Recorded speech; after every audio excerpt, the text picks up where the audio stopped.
Viram? O universo, a natureza, a vida em si. Quando você olha essas imagens, você observa a química no seu dia a dia. A química se resume basicamente a estudar toda essa beleza que você viu, toda a constituição dessa matéria com a qual a gente trabalha. Hoje a gente vai se propor a trabalhar justamente conceituando essa questão da matéria e as propriedades e características envolvidas a ela. Você hoje vai trabalhar com essa aula chamada A Matéria. Bom, eu preciso elucidar alguns conceitos para você. Preciso colocar você com os conceitos fundamentais inerentes à ideia de matéria. Então, o primeiro deles é a própria matéria.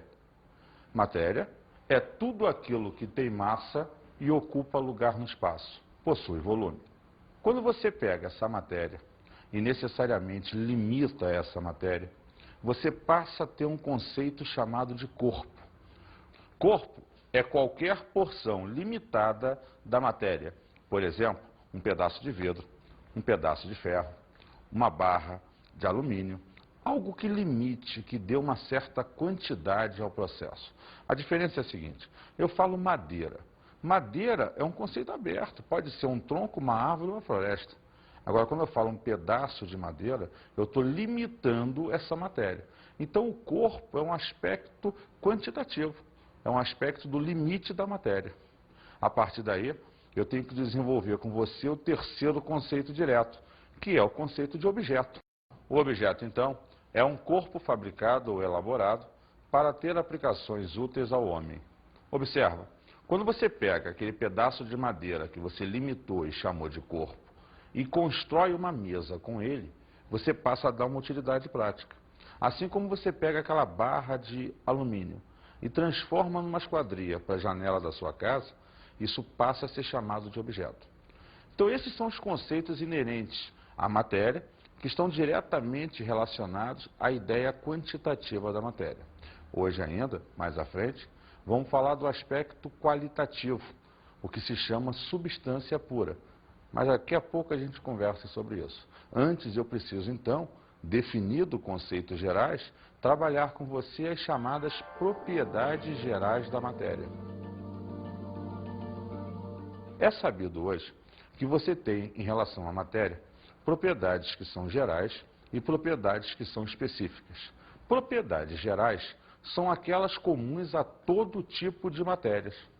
E propriedade específica é aquela que cada matéria tem, diferentemente de outra. Exemplo, existem substâncias que brilham, existem substâncias que são salgadas, outras doces. Aí é uma propriedade específica, porque algumas têm algumas das características inerentes a ela e outras características totalmente diferenciadas. Então, essa propriedade é dita específica. Agora vamos tratar das propriedades gerais da matéria. A primeira delas vai ser a inércia. A matéria conserva seu estado de repouso ou de movimento, a menos que uma força haja sobre ela. O que significa isso? Significa que você não pode começar o movimento, nem parar, sem que uma força externa haja sobre ela. Imagina alguém, ao chutar uma bola para o gol, a bola está parada. Se depender dela, ela nunca vai sair dali. Mas quando alguém vai e a chuta, ela inicia o seu movimento. Assim como o atrito, o ar contra ela, vai exercendo uma força contrária a esse movimento que a leva a parar. Assim como num ônibus, quando o motorista pega e acelera, a tua sensação é de ir para trás, porque ele está acelerando o ônibus. Você acaba acompanhando o movimento porque se prende a ele. Mas inicialmente você nota que ele iniciou o movimento do ônibus e você não iniciou o seu. Da mesma maneira que quando ele freia, a tua tendência é ir para frente. Porque você continuou o movimento, mas ele parou do ônibus. Até que você se segura e para o seu também. Essa é a ideia geral que nós temos sobre inércia. Vamos falar agora de uma outra ideia muito interessante. A ideia de massa. Massa é a quantidade de matéria de um corpo. E observe, se ela está ligada à quantidade de matéria, está ligada ao quanto de moléculas, ao quanto de átomos você tem num determinado objeto. Logo, quanto maior a quantidade de matéria de um corpo, maior a massa que esse corpo vai ter. Observe um exemplo clássico. Nesses dois copos, que a gente costuma dizer está vazio, na verdade eles estão cheios de moléculas de ar. Como as moléculas de ar são gasosas, elas estão mais afastadas. Logo, eu tenho menos moléculas e tenho uma menor quantidade de matéria. Porém, se num deles eu coloco água, eu estou substituindo as moléculas do ar por moléculas de água. Então, eu posso afirmar que nesse copo a quantidade de matéria é muito maior, porque eu tenho agora um número muito maior de moléculas aqui dentro. Se eu pesar os dois, esse adquirirá mais massa. Peso, fisicamente falando, é a atração gravitacional sobre a massa do corpo. Porém, é típico se falar o termo peso envolvido a ideia de massa na química. Mas a gente sabe que massa é a estrita quantidade de matéria do corpo. E peso é a ação da gravidade sobre essa massa. Fisicamente, é dessa forma que é analisado. Só que aqui, por uma questão geral, a palavra peso no popular se confunde um pouco. E a gente vai estar relacionando a ideia de massa apenas. Ok? Vamos lá, a segunda propriedade da matéria. Extensão é o espaço ocupado por um corpo e corresponde ao volume do corpo. Então, a ideia de extensão está diretamente ligada à ideia do volume ocupado por esse corpo. Quanto maior a extensão do corpo, maior o volume ocupado por ele. Essa é uma ideia tranquila e que toda matéria, como ocupa lugar no espaço, tem extensão. Então, ela está inerente ao próprio conceito de matéria. Legal? Impenetrabilidade. Ela diz o seguinte: duas porções de matéria não podem ocupar o mesmo lugar ao mesmo tempo. O que isso quer dizer? Que simultaneamente, no mesmo espaço de tempo, você não pode ter dois corpos, dois pedaços de matéria, seja lá, interpolando-se um ao outro. Eles podem ocupar um momento aqui, tirar, coloca o outro. Mas simultaneamente não é possível. Veja só esse exemplo da bacia. Você tem uma bacia cheia de água e ele coloca a mão dentro dessa bacia. Como a mão não pode ocupar o mesmo lugar que a água, quando a mão penetra na bacia, a água sai pelas bordas.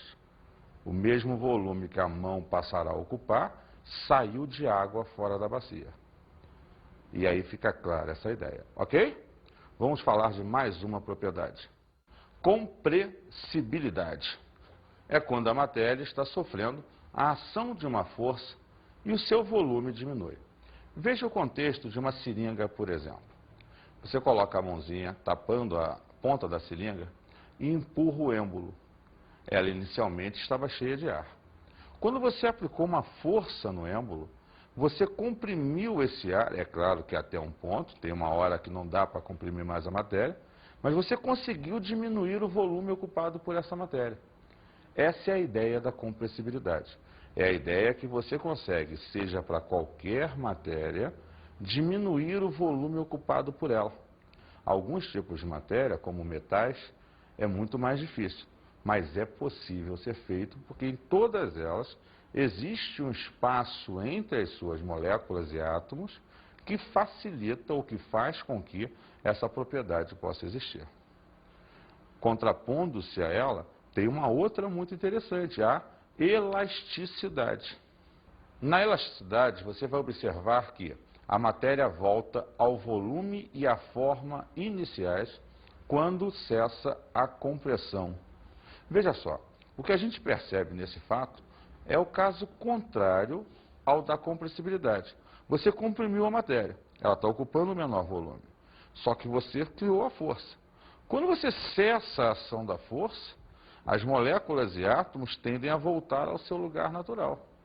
E aí você tem a matéria sofrendo uma elasticidade, um aumento natural do volume que antes fora comprimido. Essa é a ideia de elasticidade do processo. E observe, todas até aqui, mais algumas que vamos discutir, estão relacionadas a qualquer tipo de matéria.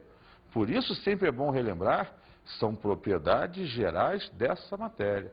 Então, concluindo o conceito geral, a compressibilidade e a elasticidade são propriedades opostas. Uma causa a contração, ou seja, a redução do volume, e a outra causa a expansão, ou seja, o aumento do volume. É o caso da seringa, que foi demonstrado através das imagens que vocês viram. Vamos ver uma próxima propriedade, a divisibilidade. Divisibilidade significa que qualquer espécie de matéria pode ser dividida em partes cada vez menores até atingir o átomo, que, se for dividido, perde as propriedades dessa matéria. Então, Edson, eu posso pegar uma grande árvore, cortar em pedaços,